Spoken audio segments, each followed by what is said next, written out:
You might say that these groups and these sectarian MPs who campaigned for "Lend Gaza your vote" is how one of their campaigns was described, or the slogan rather. And the question there is this just a sort of humanitarian concern about another part of the world, and they're just very suddenly, they're very interested in foreign politics, or foreign policy rather. That might be part of it, but equally, what this flag often represents is actually a sectarianism in and of itself, and a sense that we are a different group, and that's kind of what it means, and it can be even said to intimidate. There's a famous clip in Birmingham actually during those Muslim sectarian riots after the Southport unrest, where they come a few masked men on a bike come up to a Sky News reporter, and they are shouting at her, "Free Palestine, free Palestine," and it doesn't really seem to be very much about Palestine here.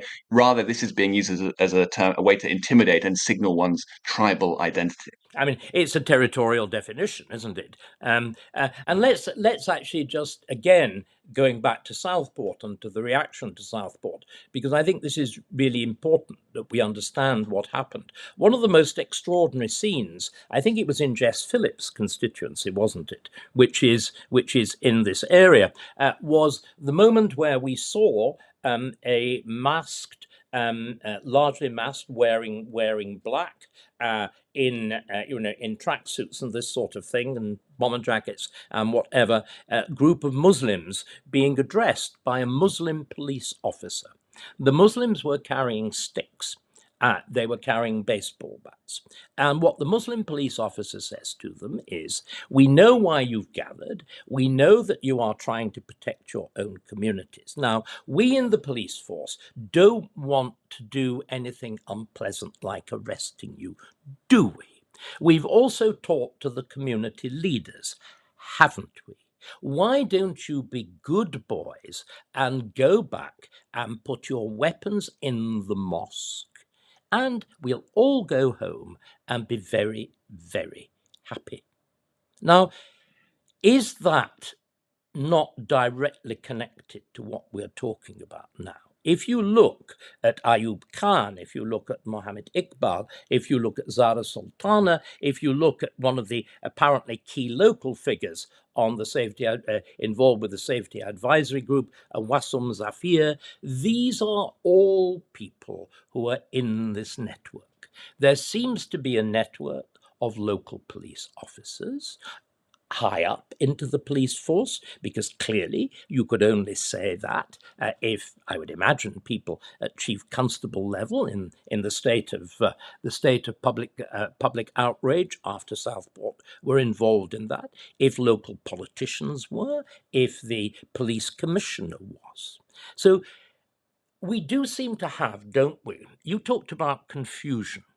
You talked about, is this about public safety?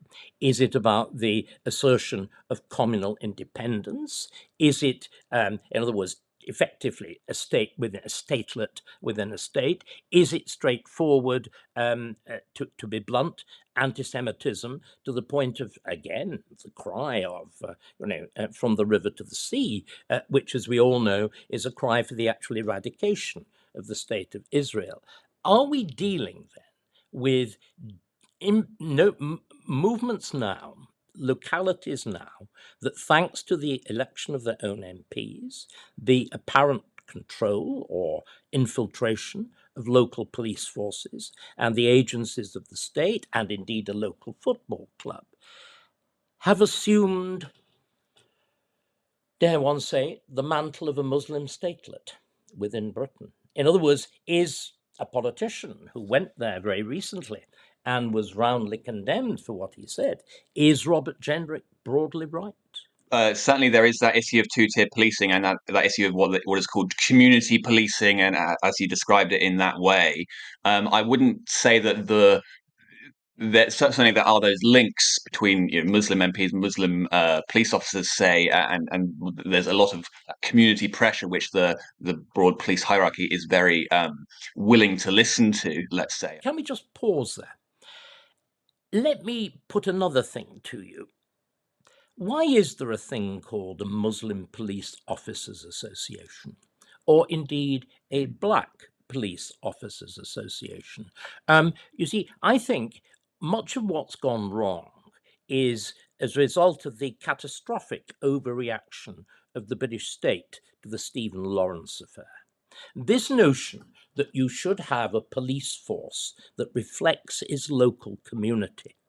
If you have a very large group of Muslim police officers, as that doctrine will mean you have in areas like Birmingham, where I gather now, I think the figure is an astonishing one, of the under 40 population, it is now Muslim majority, I think. At least plurality, yeah. In other words, effectively, the Muslim Police Officers Association may well comprise a majority of the local police force, mightn't it?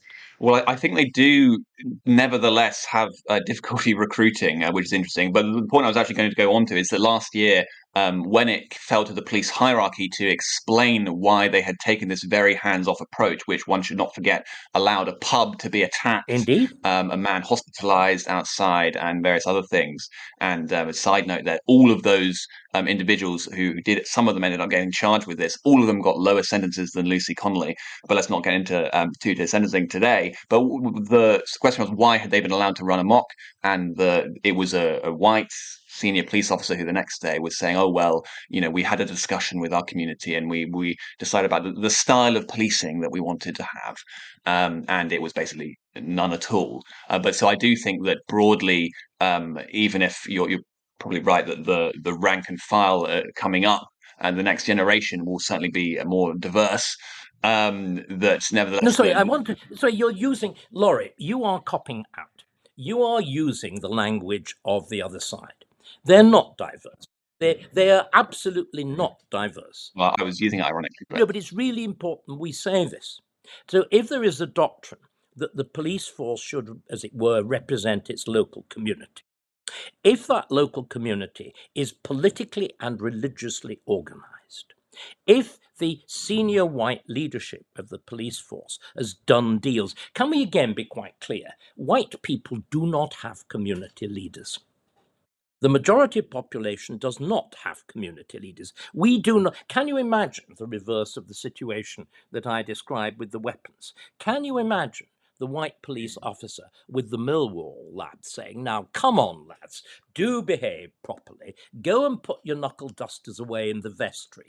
Do be careful not to disturb the cope and the chalice.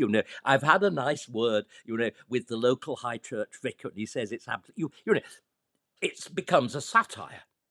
But the very absence of that is profoundly dangerous. It means that we have conceded special treatment. And what we are now seeing are the direct political consequences of that special treatment. We are seeing the state retreating. We are seeing at local level the state not simply retreating, but being complicit. And we're seeing our Prime Minister mouthing platitudes like, we must protect Jews, with absolutely no means of enforcing it. Are not all those statements true? I would say certainly most of them. I think we can actually get into the question of whether they have the means of enforcing it in a second. Absolutely, you're right on that term diverse. So the reason I was using it, ironically, there is that yes, you one of the ways that this Birmingham constituency or area of it, but certainly the area immediately outside Villa Park, has been described is as diverse by and how could you be inflicting this conflict on a diverse area? But the actual statistic is not particularly diverse. Muslims comprise 70.2% of residents of Aston Park, and whites. It's very low. Yeah, yeah. And white British in Birmingham broadly is 42.9%, and that was in 2021, so it's probably fallen since.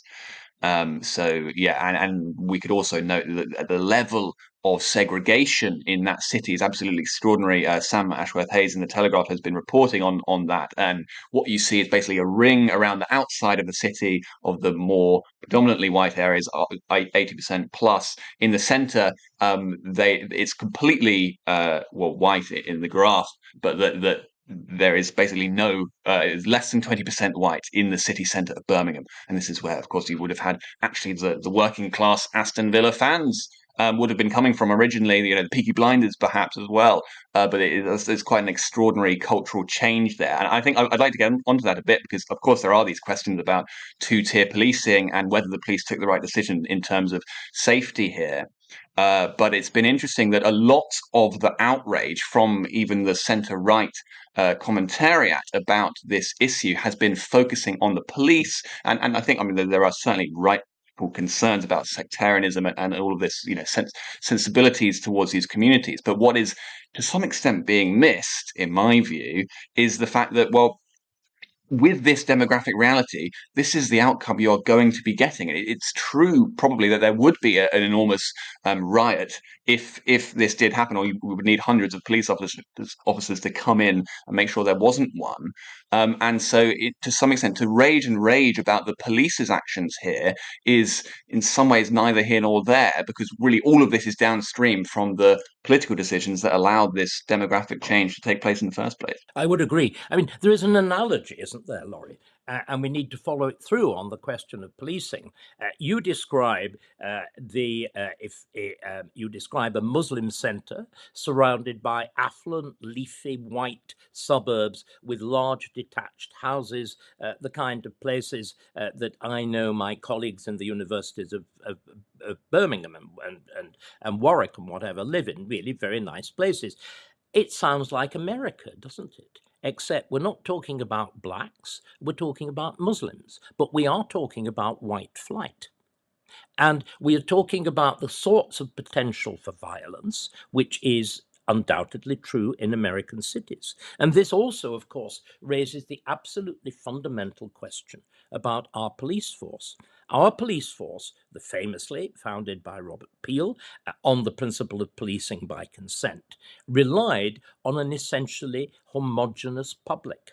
It relied on a powerful attachment to the notion of self-government and self-made law that reflected the the aspirations of a political community through Parliament. All of that has gone. Do we now need to admit this? Do we need, as the French have, as the Americans have, a highly aggressive, heavily armed police force that, unlike the poor lads in blue who get duffed up by both sides and these pathetic, female police officers sent into violent conflict. It's ludicrous. It's embarrassing. It makes a mockery of the police and of the British state. We're going to have to recognise this, aren't we? We need our CRS. We need, I'm afraid, a semi. I would desperately hope we avoid the need of the regular arming of the police, but we need a group of aggressive, well-trained, as virtually every continental state has, police force actually capable of holding the peace. And what you said is now surely true. If, in fact, Starmer gets his way and the Maccabees fans comes, we will have scenes of rioting, the like of which we have not seen. That's effectively what you're saying, isn't it? Certainly very likely, yeah. They'll be like the scenes in Amsterdam without water cannon, because we don't have them. And in other words, this is typical of the hideous mess we've got ourselves into in Britain, that we have brought about a gigantic transformation, not simply in the machinery of the state, the values that have, or the inversion of values that have led to two-tier policing, the extraordinary transformation in the nature of our population and its values, which has led to the destruction of that agreement on value that underpinned the idea of policing by consent, of an unarmed police force. All of these things have happened, and we've refused to confront the consequences. Certainly, absolutely. And I think in some ways, this project of trying to make this happen is almost a sort of multiculturalist white elephant, in that they want to say, oh no, there aren't any problems in Birmingham, and we can have this go ahead. And what we have to do, therefore, is bring in hundreds and hundreds of police officers and make them pull overtime, make them maybe be bottled by people or worse, and somehow form this multicultural miracle and have there not be unrest. I think this is also very much linked for someone like Starmer. I mean, you and I have spoken before about how almost the sole element of popular culture in his mind is the footy, right? And this is seen as particularly offensive to the sensibilities of someone like Starmer and others who have, in recent years in particular, I know you're not a big football fan, David, but have politicized football significantly. So we've had rainbow laces, we've had kneeling for Black Lives Matter. Before that, we had kick it out, and this was seen by many as a way to bring people together and to say, oh look, well, there are black There players in is the England no team. room for racism in football. I mean, this absurd. Whenever you hear somebody say there is no room for, what you mean is the thing that there's no room for is absolutely rampant and is about to take over. But I mean, isn't it? I mean, I think in making that statement, you've said something really so seriously important. Again, in the world of Starmer. There are two terrible things that mustn't exist. There obviously mustn't be anti-Semitism and there mustn't be Islamophobia. The trouble is, of course, that the people who are most guilty of Islamophobia are probably the Maccabee supporters, and the people who are certainly most guilty of anti-Semitism are significant part of the Muslim population of this country, and we need just to admit this. This entire red elephant, or rather black elephant of the far right, white elephant rather. I'm getting my colours confused in all this talk of football. This entire white elephant of the far right is totally irrelevant to this kind of question. But in the world of people like Starmer, they've got to try to believe it. They're believing in absolutely impossible things. The reason for again, there's very interesting studies, aren't there, been done since October the 7th in the astonishing rise of anti-Semitic attacks. We know why. And we've got to admit it. And people like Starmer and Mahood can't. Because, of course, it absolutely contradicts all the doctrines that they hold dear.